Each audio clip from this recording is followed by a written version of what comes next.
देखो, कल शाम के टाइम पे मैं ऐसे ही बैठा हुआ था, इधर उधर लेट रहा था, टाइम बिता रहा था बस। लेकिन उसी टाइम पे मुझे एक नोटिफिकेशन आया और पता चला, ओ भाई, द सैंडमैन का और एपिसोड आया है, बोनस एपिसोड दिया गया है। लेकिन उस टाइम पे एक कन्फ्यूजन पड़ गया कि वो दो स्टोरी का बोनस एपिसोड दिया है, और दो स्टोरी को मैं समझ चुका कि दो पार्ट आया है, यानी कि एपिसोड 11 और एपिसोड 12 दोनों दिया गया है। पहले तो मैं नेटफ्लिक्स पर जाकर ढूंढा तो सिर्फ एपिसोड 11 मिल रहा था। फिर मैंने सोचा अनऑफिशियली क्या पता मिला हो, सो अनऑफिशियली भी ढूंढा तो वहाँ भी नहीं मिला। फिर बाद में पता चलता, ओ बहन, ये नहीं था, वो तो दो स्टोरी था एक ही एपिसोड के अंदर।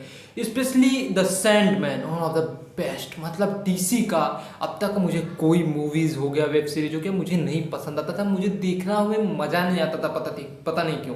लेकिन भाई ये एक ऐसा वेब सीरीज आया जिसे देखने का मेरा एक अलग लेवल का मज़ा है, और इसे देखने के बाद अपना नज़रिया ही पूरा बदल गया है, ऐसा बोल सकता हूँ मैं।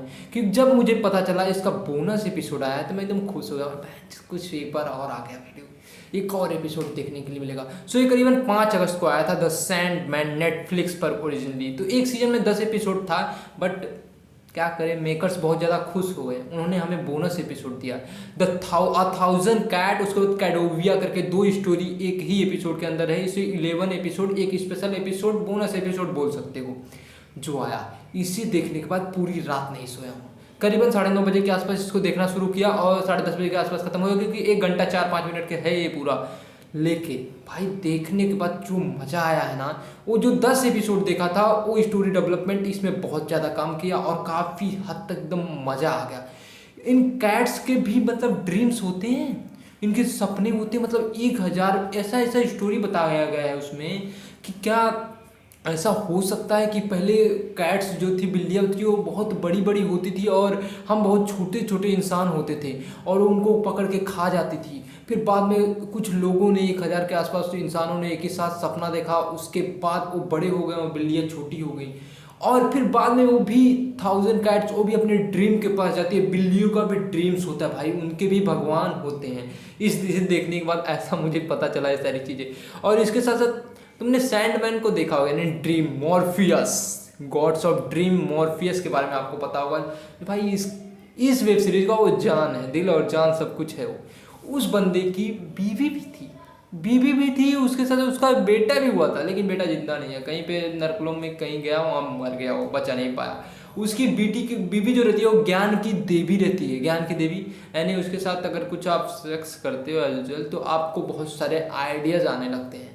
तो कुछ लोग नॉवेल लिखने वाले लोग रहते हैं, उनके साथ सेक्स करते हैं और बहुत सारा मतलब लिखते हैं, नए नए आइडियाज आते हैं उनको। तो उसमें से एक रहता है जो बाद में दूसरे को सौंपता है। तो उस बंदे को अपने आप को बचाने के लिए वो त्रिदेवियों को बुलाती है, फिर वो बोलती है कि हमसे कुछ नहीं हो सकता। फिर वो मॉर्फियस को बुलाती है। जो मॉर्फियस आता है, उस बंदे को इतना आइडिया आता है कि अपने नाखून को तक को काट करके वो दीवार पर लिखने लगता है इतना तेज से, और काफ़ी ज़्यादा आइडियाज आने लगता है। बाद में वो छूट जाती है। यही दो स्टोरी है, लेकिन ये दो स्टोरी देखोगे ना तो एकदम अलग ही लेवल का मज़ा आएगा। लेकिन इसके लिए तुम्हें वो पूरा 10 एपिसोड देखा हुआ होना चाहिए। इसके लिए मैं परेशान हुआ, करीबन 12:30 बजे तक, तो मेरे को 12वां एपिसोड ढूंढते ढूंढते हालत ख़राब हो गया। और पूरी रात इसे देखने के बाद एकदम गजब सा सपना भी मेरे को आया। सो काफ़ी इंटरेस्टिंग लगा, और वैसे तुम्हें नहीं देखा है पूरा एंजॉय कर सकते हो, बहुत गजब है। सिर्फ स्टोरी डेवलपमेंट में थोड़ा सा टाइम जाएगा, जब डेवलप हो गया ना मज़ा आ जाएगा। सो ओवरऑल मुझे काफ़ी ज़्यादा मज़ा आया। तो मैं आया कि नहीं, कमेंट सेक्शन में जरूर बताना, और चैनल को सब्सक्राइब करो यार। क्यों कर दो यार, बस क्या भाई, कर दो ना। फिर मिलते हैं अगले वीडियो में, तब तक के लिए मज़ा करो यार। ये का बवासीर बना दिए हो।